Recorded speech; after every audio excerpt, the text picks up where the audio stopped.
અને ભસ્યો, આ ડર્યો પાછો આવ્યો.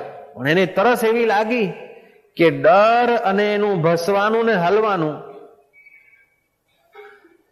એ બધું એને આંખો મીચીને વિસારી નાખ્યું ને એને તો જંપલાવ્યું પોતાને. અને જયારે જંપલાવ્યું ત્યારે પેલો કૂતરો ગાયબ થઈ ગયો ને એની તરસ મટી ગઈ. એમ તરસ એવી જોરદાર હોવી જોઈએ કે તમામ વિઘ્ન, બાધાઓ અને આકર્ષણો દેખાતા હોય પણ તમે હરિમાં એવા જંપલાવો કે વિઘ્ન, બાધાઓ અને આકર્ષણો ગાયબ થઈ જાય. એવી તરસ હોવી જોઈએ, તડફ એવી હોવી જોઈએ. હવે તડફ કેમ નથી થતી એ પ્રશ્ન આવે.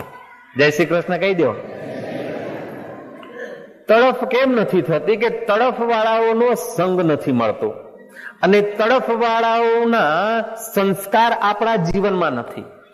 જે અભાગા વિષયોએ, વિકારોએ આપણને ગુલામ બનાવ્યા છે એની આદત ઊંડી છે અને અંદરના પ્રસાદ લેવા વાળા મહાપુરુષો અને અંદરનો પ્રસાદમાં આગળ વધનાર સાધકોનો આપણને સંગ નથી. તેથી આપણને તડફ થતી નથી. હવે એ માટે શું કરવું જોઈએ? નારેશ્વરમાં એક સંત થઈ ગયા રંગ અવધૂત મહારાજ.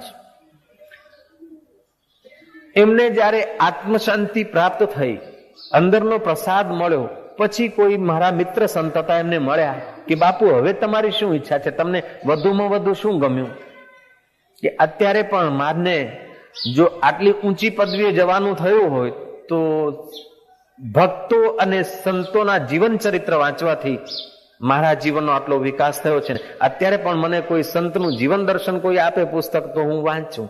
જેમને સાક્ષાત્કાર થયો હોય એમનું કંઈક આપે તો હું વાંચું, કારણ કે એનાથી મને ઘણો લાભ થયો છે. તો એમના જીવનના પ્રસંગો વાંચીને પ્રેરણા મળતી હોય છે. ભગવાનના દર્શનથી સંદેહ થઈ શકે છે, ભગવાનના દર્શનથી મોહ થાય છે, પણ ભગવાનની ચર્ચા સાંભળવાથી મોહ દૂર થાય છે.